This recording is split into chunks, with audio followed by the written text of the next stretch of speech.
অর্থনীতিতে হালাল ইকোসিস্টেম গড়ে তোলার আহ্বান বাণিজ্যমন্ত্রীর। বুধবার সন্ধ্যায় বিদ্যুৎ পরিস্থিতি উন্নতির আশা প্রতিমন্ত্রীর। যুক্তরাষ্ট্রে জুলাইয়ে রেকর্ড ৫১,০০০ অভিবাসী গ্রেপ্তার। বাংলাদেশ ভ্রমণে উচ্চমাত্রার সতর্কতা জারি করল কানাডা। স্বাগত জানাচ্ছি আশা হোম কেয়ার প্রাইম নিউজ আয়োজনে। আপনাদের সাথে আছি আমি শাকিলা রুম্পা। এতক্ষণ শিরোনাম দেখছিলেন, এবারে বিস্তারিত। ছোটবেলায় আমাকে রেখে মা যখন কাজে যেতেন তখন তার দুশ্চিন্তার শেষ ছিল না, আর এখন আমার সেই অবস্থা। চিন্তা নেই, আপনার পাশে আছে আশা লেক্সা। কলম্বিয়ায় শতাব্দীর সবচেয়ে শক্তিশালী ভূমিকম্পে ভেঙে পড়েছে শত শত ভবন। প্রাণ হারিয়েছেন কমপক্ষে ২৪১ জন। তবে ধ্বংসস্তূপের মাঝেও আশার আলো। ৩২ বছর বয়সী এক নারীকে জীবিত উদ্ধার করেছেন উদ্ধারকর্মীরা। সেই মুহূর্তে আনন্দে ফেটে পড়েন স্বজনরা। বিস্তারিত আন্তর্জাতিক ডেস্কের রিপোর্টে।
কাজ করছি, সময় ফুরিয়ে যাচ্ছে দেখে বুকটা ভারী হয়ে যাচ্ছে। রাত নামতেই পরিবারগুলো পার্কে ঘুমানোর প্রস্তুতি নিচ্ছেন, কারণ বাড়িতে ফেরার উপায় নেই। ভূমিকম্পের পরেও একের পর এক আফটার শকে কাঁপছে এলাকা। স্বাস্থ্যসেবা ব্যবস্থা চাপে পড়ে গেছে। এটি কলম্বিয়ার সাম্প্রতিক ইতিহাসের অন্যতম বড় দুর্যোগ মোকাবেলার চ্যালেঞ্জ হয়ে উঠেছে। ATV USA international desk. প্রাপ্তবয়স্ক সন্তানরা স্বাধীন ব্যক্তি এবং তারা কোনোভাবেই বাবা মায়ের সম্পত্তি নয়। একটি মামলার শুনানিতে অত্যন্ত তাৎপর্যপূর্ণ ও ঐতিহাসিক এই রায় দিয়েছে ভারতের বোম্বে হাইকোর্ট। খবর এনডিটিভির। বিস্তারিত ডেস্ক রিপোর্টে। সন্তান কি মা বাবার সম্পদ? ভারতের বোম্বে হাইকোর্ট বলছে না। প্রাপ্তবয়স্ক মেয়েকে ফিরিয়ে দেওয়ার দাবিতে মায়ের করা আবেদন খারিজ করে আদালত স্পষ্ট জানিয়ে দিয়েছে, একজন প্রাপ্তবয়স্ক নারী নিজের জীবনসঙ্গী বেছে নেওয়ার পূর্ণ অধিকার রাখেন। এই অধিকারে মা বাবার কোনো হস্তক্ষেপের সুযোগ নেই। ঘটনার শুরু নাগপুরে। ১৭ বছর বয়সে এক তরুণী কোচিং ক্লাসে যাওয়ার কথা বলে বাড়ি থেকে বেরিয়ে আর ফেরেননি। সিসিটিভি ফুটেজে দেখা যায় তিনি এক তরুণীর সঙ্গে চলে যাচ্ছেন। পুলিশ তাকে খুঁজে বের করে মায়ের কাছে ফিরিয়ে দেয়, কিন্তু তরুণী আবার বাড়ি ছেড়ে গেলে মা হাইকোর্টে মেয়ের হেফাজত চেয়ে আবেদন করেন। শুনানিতে আদালত সরাসরি তরুণীর সঙ্গে কথা বলেন। তরুণী জানান তিনি নিজের ইচ্ছায় বাড়ি ছেড়েছেন, ওই তরুণীর সঙ্গে আছেন এবং ভবিষ্যতেও তার সঙ্গে থাকতে চান। এরপর বোম্বে হাইকোর্টের নাগপুর বেঞ্চ স্পষ্ট জানিয়ে দেয়, কোনো প্রাপ্তবয়স্ক নারী নিজের ইচ্ছায় জীবনসঙ্গী বেছে নিলে তার হেফাজত চেয়ে হ্যাবিয়াস কর্পাস আবেদন করা যাবে না। মা অভিযোগ করেছিলেন, মেয়ে নাবালিকা থাকাকালে ওই তরুণ তাকে বেআইনিভাবে আটকে রেখেছিল এবং পক্সো আইনে তার বিরুদ্ধে মামলা হয়নি। আদালত এই দুটি অভিযোগই প্রমাণিত নয় বলে খারিজ করে দেন। আদালত বলছে, হেবিয়াস কর্পাস আবেদন সফল হতে হলে বেআইনি আটকের প্রমাণ থাকতে হবে। এই মামলায় তা নেই। সুপ্রিম কোর্টের আগে রায়ের উল্লেখ করে আদালত মনে করিয়ে দেয়, সন্তানের কল্যাণ ও ইচ্ছায় সর্বোচ্চ মা বাবার অধিকার নয়। এই রায়ে আদালতের একটি গুরুত্বপূর্ণ কথা বলেছে, প্রাপ্তবয়স্ক সন্তানরা স্বাধীন মানুষ, তারা কোনোভাবেই মা বাবার সম্পত্তি নয়। ব্যক্তিগত জীবনের সিদ্ধান্ত নিজে নেওয়ার পূর্ণ অধিকার তাদের আছে। এই স্বীকৃতিকে ভারতীয় আইনি বিশেষজ্ঞরা ঐতিহাসিক বলে মনে করছেন। ATV USA news desk. President ট্রাম্পের নির্বাসন এজেন্ডা বাস্তবায়নে জুলাই মাসে রেকর্ড ৫১,০০০ অভিবাসীকে গ্রেপ্তার করেছে মার্কিন ইমিগ্রেশন অ্যান্ড কাস্টমস এনফোর্সমেন্ট আইস।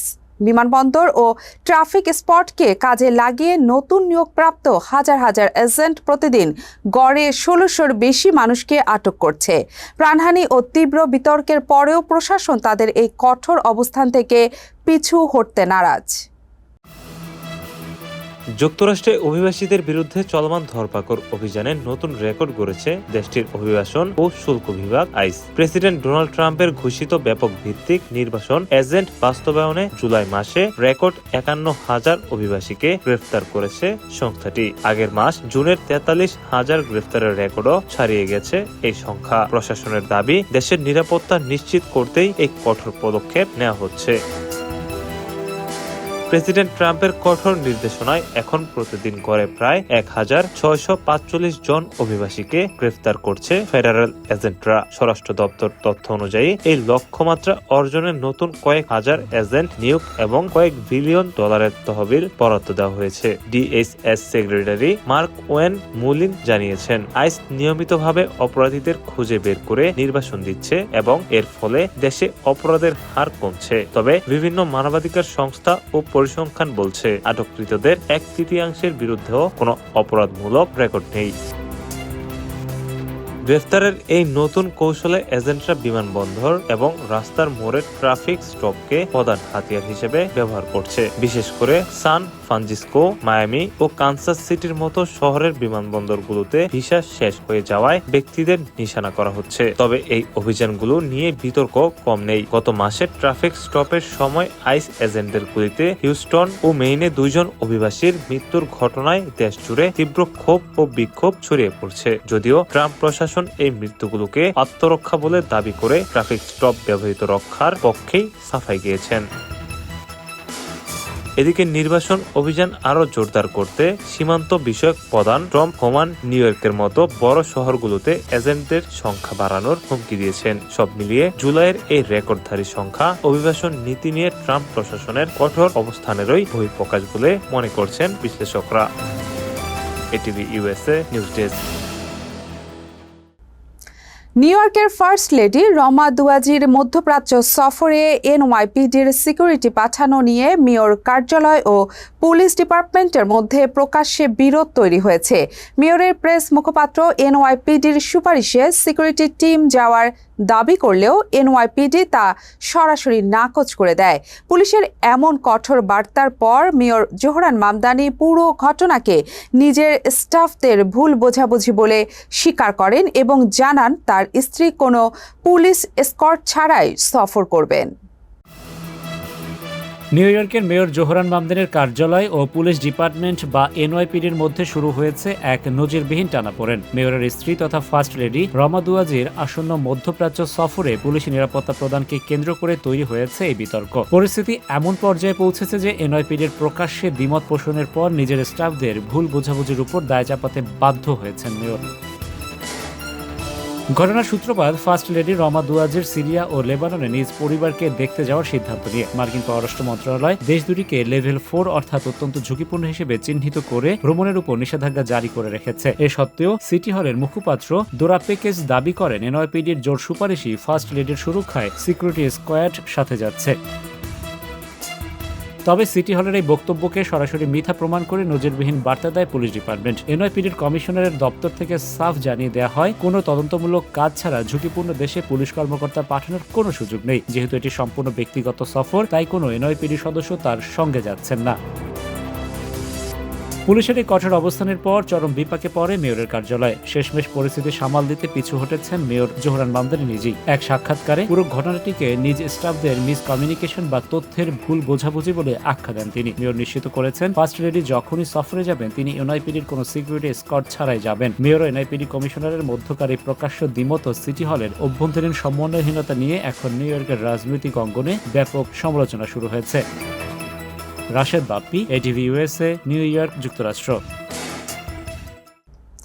বাংলাদেশের নিরাপত্তা পরিস্থিতি নিয়ে ভ্রমণ সতর্কতা হালনাগাদ করেছে কানাডার সরকার।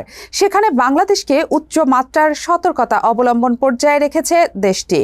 কানাডার সরকারের ভ্রমণ বিষয়ক ওয়েবসাইট থেকে জানা যায় এ তথ্য। কানাডার সরকারের ওই নির্দেশনায় বলা হয়, বাংলাদেশের রাজনৈতিক উত্তেজনা, বিচারিক কার্যক্রম ও রাজনৈতিক কর্মসূচিকে ঘিরে যে কোনো সময় বিক্ষোভ, সংঘর্ষ এবং জন অস্থিরতা তৈরি হতে পারে। এসব পরিস্থিতিতে হঠাৎ করে যান চলাচল ব্যাহত হওয়া, ব্যবসা প্রতিষ্ঠান বন্ধ হয়ে যাওয়া এবং সহিংসতার মতো ঘটনা ঘটার আশঙ্কা আছে। এ কারণে বাংলাদেশ সফররত বা অবস্থানরত কানাডীয় নাগরিকদের বড় ধরনের জমায়েত ও বিক্ষোভ এড়িয়ে চলার পাশাপাশি স্থানীয় কর্তৃপক্ষের নির্দেশনা মেনে চলার পরামর্শ দেওয়া হয়েছে। এছাড়া চট্টগ্রাম পার্বত্য অঞ্চল নিয়ে আরও কঠোর অবস্থান নিয়েছে কানাডা। ওই এলাকার সব ধরনের ভ্রমণ এড়িয়ে চলার পরামর্শ দেওয়া হয়েছে। সতর্ক বার্তায় পার্বত্য অঞ্চলে রাজনৈতিক সহিংসতা, অপহরণ ও সংঘর্ষের ঝুঁকির কথা উল্লেখ করা হয়েছে। এবার ছোট্ট একটা বিরতি নিচ্ছি, ফিরে এসে থাকছে কৃত্রিম বুদ্ধিমত্তা ও রূপান্তরের যুগে তরুণরাই সভ্যতার মূল শক্তি, তথ্যমন্ত্রী। ব্যস্ততার কারণে বাবা মার সঠিক যত্ন নিতে পারছিলাম না। তারপর সন্ধান পেলাম আশা হোম কেয়ারে। আশা হোম কেয়ার, ভালোবাসার পরশে প্রবীণদের পাশে।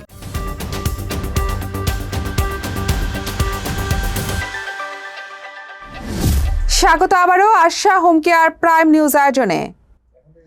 বৈশ্বিক বাণিজ্যে প্রচলিত রপ্তানির পণ্যের উপর নির্ভরতা কমিয়ে নতুন সম্ভাবনাময় খাতের দিকে নজর দেওয়ার তাগিদ দিয়েছেন বাণিজ্যমন্ত্রী Khandakar Abdul Muktadir. Bangladesh Institute of International and Strategic Studies আয়োজিত সেমিনারে এই আহ্বান জানান মন্ত্রী। আর এক্ষেত্রে একটি শক্তিশালী ও আন্তর্জাতিক মানসম্পন্ন হালাল ইকোসিস্টেম গড়ে তোলার আহ্বান জানিয়েছেন তিনি। সেমিনারে তিনি বলেন, হালাল অর্থনীতিকে এখন আর শুধু খাদ্য ও পানীয় খাতের মধ্যে সীমাবদ্ধ রাখার সুযোগ নেই। এটি বর্তমানে খাদ্য, ওষুধ, প্রসাধনী, মোডেস্ট ফ্যাশন, পর্যটন, লজিস্টিক, প্রযুক্তি, অর্থায়ন ও আন্তর্জাতিক সার্টিফিকেশনের সমন্বয়ে গড়ে ওঠা একটি বৃহৎ বৈশ্বিক অর্থনৈতিক ব্যবস্থা। বাণিজ্যমন্ত্রী বলেন, রপ্তানি বৃদ্ধির জন্য প্রথমে আমাদের নিজস্ব উৎপাদন সক্ষমতা বৃদ্ধি করতে হবে। এজন্য দেশি বিদেশি বিনিয়োগ প্রয়োজন এবং বিনিয়োগকারীদের জন্য একটি নিরাপদ ও আকর্ষণীয় পরিবেশ নিশ্চিত করা জরুরি। চলমান তীব্র বিদ্যুৎ ও গ্যাস সংকট মোকাবেলায় সরকারের সর্বোচ্চ প্রচেষ্টা অব্যাহত রয়েছে বলে জানিয়েছেন বিদ্যুৎ, জ্বালানি ও খনিজ সম্পদ প্রতিমন্ত্রী অনিন্দ ইসলাম অমিত। জানান, প্রাকৃতিক দুর্যোগের কারণে সামুদ্রিক পরিস্থিতি প্রতিকূলে থাকায় কার্গো থেকে গ্যাস খালাস করা যাচ্ছে না। প্রকৃতি স্বাভাবিক না হওয়া পর্যন্ত স্বাভাবিক সরবরাহে ফেরা সম্ভব নয় উল্লেখ করে প্রতিমন্ত্রী জানান, পরিস্থিতি সামাল দিতে সরকারের নেওয়া বিশেষ কৌশলের সুফল হিসেবে বুধবার সন্ধ্যা থেকেই বিদ্যুৎ পরিস্থিতির কিছুটা হলেও উন্নতি হতে পারে। এদিন সচিবালয়ে সাংবাদিকদের সঙ্গে আলাপকালে প্রতিমন্ত্রী এসব কথা বলেন। মানুষের অনাকাঙ্ক্ষিত ভোগান্তির কথা স্বীকার করে তিনি সরকারের পক্ষ থেকে দুঃখ প্রকাশ করেন। প্রতিমন্ত্রী জানান, বঙ্গোপসাগর প্রচণ্ড উত্তাল থাকায় সামিট এর এলএনজি টার্মিনালে কার্গো খালাস পুরোপুরি বন্ধ রয়েছে। অন্যদিকে এক্সেলেটার টার্মিনালটি বর্তমানে কেবল আংশিক সক্ষমতায় চালু আছে। এটিকে পুরোপুরি কার্যকর করতে হলে আবারও অন্তত 72 ঘন্টার জন্য টার্মিনাল বন্ধ রাখতে হবে, যা এই মুহূর্তে বড় এক চ্যালেঞ্জ। দ্রুত পরিবর্তনশীল প্রযুক্তির যুগে তরুণ সমাজই নতুন সভ্যতার মূল চালিকা শক্তি বলে জানিয়েছেন তথ্য ও সম্প্রচার মন্ত্রী জহিরুদ্দিন স্বপন। রাজধানীর ফরেন সার্ভিস একাডেমিতে আন্তর্জাতিক যুব দিবস 2026 উপলক্ষে আয়োজিত এক অনুষ্ঠানে মন্ত্রী একথা জানান, কৃত্রিম বুদ্ধিমত্তার আবির্ভাব সহ চলমান নতুন ইকোসিস্টেমে প্রতিদিন যে নতুন নতুন চ্যালেঞ্জ তৈরি হচ্ছে, পুরনো দিনের জ্ঞান ও অভিজ্ঞতায় তা মোকাবেলা করা কঠিন। তাই তরুণদের হাতে সঠিক জ্ঞান জ্ঞান ও দক্ষতা তুলে দেওয়া প্রতিটি রাষ্ট্রের কর্তব্য। তথ্যমন্ত্রী বলেন, জ্ঞান এখন আর নির্দিষ্ট বা স্থির কোনো বিষয় নয়, তা প্রতিনিয়ত পরিবর্তনশীল। পুরনো প্রজন্মকে অনুধাবন করতে হবে। এই নতুন ইকোসিস্টেম মানিয়ে নেওয়ার জৈবিক ও সহজাত সক্ষমতা তরুণ প্রজন্মের মধ্যেই সবচেয়ে বেশি। তরুণদের দক্ষতা বৃদ্ধিতে জোর দিয়ে মন্ত্রী বলেন, কর্মসংস্থান, খাদ্য নিরাপত্তা, প্রাকৃতিক দুর্যোগ ও জলবায়ু পরিবর্তনের মতো পুরনো সমস্যার সাথে প্রযুক্তিভিত্তিক নানা নতুন সংকট যুক্ত হচ্ছে। জাতিসংঘ সহ আন্তর্জাতিক সংস্থাগুলোকে তরুণদের কেন্দ্র করে এই নতুন জ্ঞানের রূপান্তর ও দক্ষতা অর্জনের প্রক্রিয়ায় মূল নজর দিতে হবে। সাধারণ শিক্ষার পাশাপাশি কারিগরি শিক্ষায় দক্ষ হয়ে তরুণীদের উদ্যোক্তা হওয়ার আহ্বান জানিয়েছেন মহিলা ও শিশু বিষয়ক এবং সমাজ কল্যাণ মন্ত্রী অধ্যাপক ডাক্তার SZM জাহিদ হোসেন। রাজধানীর তেজগাঁওয়ের আলোকিতে সেভ দ্য চিলড্রেন আয়োজিত 2 দিনব্যাপী আন্তর্জাতিক যুব দিবসের উদ্বোধনী অনুষ্ঠানে মন্ত্রী এসব কথা বলেন। জানান, সরকার বিভিন্ন প্রতিষ্ঠানের মাধ্যমে তরুণীদের বিভিন্ন ট্রেডে প্রশিক্ষণ দিচ্ছে। ব্যবসা করার আর্থিক সামর্থ্য নেই এমন তরুণদের সিড মানি দেওয়া হচ্ছে। তরুণদের উদ্যোক্তা হিসেবে গড়ে তুলতে চলতি বাজেটে 500 কোটি টাকার স্টার্টআপ ফান্ড রাখা হয়েছে। তিনি বলেন, তরুণরাই আগামীর বাংলাদেশের গড়ার মূল শক্তি। তরুণদের শিক্ষিত ও দক্ষ করে গড়ে তুলতে পারলে তারা শুধু বাংলাদেশের নয়, পুরো বিশ্বের সম্পদে পরিণত হবে।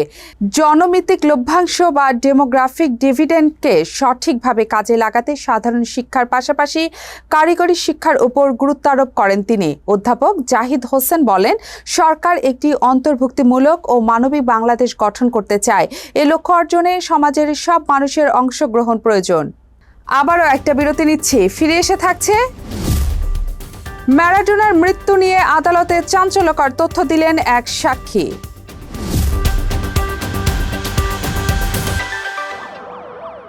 আমি যদি মিথ্যে বলতাম তাহলে আমার ছেলেটা কি শিখত? বাবা, সব সময় সাদাকে সাদা এবং কালোকে কালো বলি। সাপ্তাহিক সাদা কালো, আমরা সাদাকে সাদা, কালোকে কালো বলি।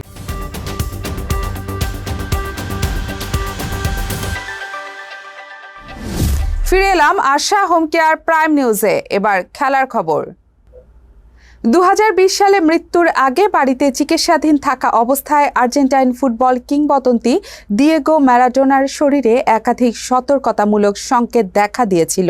তবে সেসব লক্ষণ যথাযথভাবে গুরুত্ব দেওয়া হয়নি বলে আদালতে জানিয়েছেন এক ফরেনসিক চিকিৎসক। ম্যারাডোনার মৃত্যুর ঘটনায় আর্জেন্টিনায় চলমান মামলায় মঙ্গলবার সাক্ষ্য দেন ফরেনসিক চিকিৎসক কার্লোস ক্যাসিনেলি। 7 জন পেশাদার স্বাস্থ্যকর্মীর বিরুদ্ধে চলমান এই মামলায় তাদের চিকিৎসায় সম্ভাব্য অবহেলার অভিযোগ উঠেছে। মস্তিষ্কে রক্তক্ষরণের অস্ত্রোপচারের প্রায় 2 সপ্তাহ পর 2020 সালের 25 নভেম্বর হৃদযন্ত্রের ক্রিয়া বন্ধ হয়ে মারা যান ম্যারাডোনা। আদালতে ক্যাসিনেলি জানান, ম্যারাডোনার শরীরে নিচের অঙ্গে পানি জমা, আঙ্গুল ফুলে যাওয়া, শ্বাসকষ্ট, উচ্চ রক্তচাপের লক্ষণ এবং অস্বাভাবিক দ্রুত হৃদস্পন্দনের মতো উপসর্গ দেখা দিয়েছিল। তার দাবি, এসব লক্ষণ থাকা সত্ত্বেও ম্যারাডোনার ফোলা বা শারীরিক অবস্থার অবনতির কারণ অনুসন্ধানে যথাযথ উদ্যোগ নেওয়া হয়নি। চিকিৎসকদের পদ্ধতিতেও এসব সতর্কতামূলক সংকেতের পর কোনো পরিবর্তন দেখা যায়নি বলে আদালতকে জানান তিনি। শেষ করার আগে থাকছে বিনোদনের খবর। এস রাজামৌলির RRR ছবির অস্কারজয়ী গান নাটু নাটুর গায়ক রাহুল সিপ্লিগঞ্জ এবার বিতর্কের কেন্দ্রে। বিশাখাপত্তনমে তার বিরুদ্ধে দায়ের হওয়া FIR-এর খবরে ইনস্টাগ্রামে রহস্যময় পোস্ট দিয়েছেন এই তেলুগু শিল্পী। বিস্তারিত বিনোদন ডেস্কের রিপোর্টে। বিশাখাপত্তনমে এক তরুণী রাহুল সিপ্লিগঞ্জের বিরুদ্ধে FIR দায়ের করেছেন বলে খবর এসেছে। অভিযোগে বলা হয়েছে, বিয়ে সংক্রান্ত বিরোধে ওই তরুণীকেও হুমকি ও হয়রানি করা হয়েছে। এই খবর ছড়িয়ে পড়ার পর ইনস্টাগ্রামে সরব হয়েছেন রাহুল। মহানিউজের একটি ইউটিউব থাম্বনেইলের স্ক্রিনশট শেয়ার করেন তিনি, যেখানে একটি তেলুগু প্রবাদ ব্যবহার করা হয়েছিল, যার অর্থ গ্রামে বিয়ের অনুষ্ঠান চলছে, কুকুরগুলো হইচই করছে। পোস্টে লিখেছেন, এই থাম্বনেলটি দেখে খুশি হলাম। এটি এখন পর্যন্ত দেখা সেরা থাম্বনেল, কারণ এটি সত্যের খুব কাছাকাছি। আমি বলছি না এটা আমার পক্ষে, শুধু বলছি এটা সত্যের কাছাকাছি, এর বেশি কিছু না বলে জানিয়েছেন। শিগগিরই একটি ভিডিও প্রকাশ করে বিষয়টি বিস্তারিত বলবেন, তবে এখন পর্যন্ত সেই ভিডিও আসেনি। উল্লেখ্য, রাহুল সিপ্লিগঞ্জ 2023 সালে এস রাজামৌলি RRR ছবির নাটু নাটু গানে কণ্ঠ দিয়ে বিশ্বজুড়ে পরিচিতি পান। গানটি সেরা মৌলিক গান বিভাগে অস্কার জিতে নেয়, যা ভারতীয় চলচ্চিত্রের ইতিহাসে মাইলফলক। ATV USA বিনোদন ডেস্ক। আশা হোম কেয়ার প্রাইম নিউজ শেষ করার আগে শিরোনামগুলো আরও একবার। অর্থনীতিতে হালাল ইকোসিস্টেম গড়ে তোলার আহ্বান বাণিজ্য মন্ত্রীর। বুধবার সন্ধ্যায় বিদ্যুৎ পরিস্থিতি উন্নতির আশা প্রতিমন্ত্রীর। যুক্তরাষ্ট্রে জুলাইয়ে রেকর্ড 51,000 অভিবাসী গ্রেপ্তার। বাংলাদেশ ভ্রমণে উচ্চমাত্রার সতর্কতা জারি করল কানাডা। এতক্ষণ আশা হোম কেয়ার প্রাইম নিউজ আয়োজনে আমাদের সাথে থাকার জন্য ধন্যবাদ। ATV USA দেখতে ডাউনলোড করুন অ্যাপ, চোখ রাখুন ATV US এর ফেসবুক পেজ ও ইউটিউব চ্যানেলে। থাকুন ATV US এর সাথে, থাকুন সংবাদে, সংস্কৃতিতে, বিশ্বজুড়ে বাঙালিয়ানায়।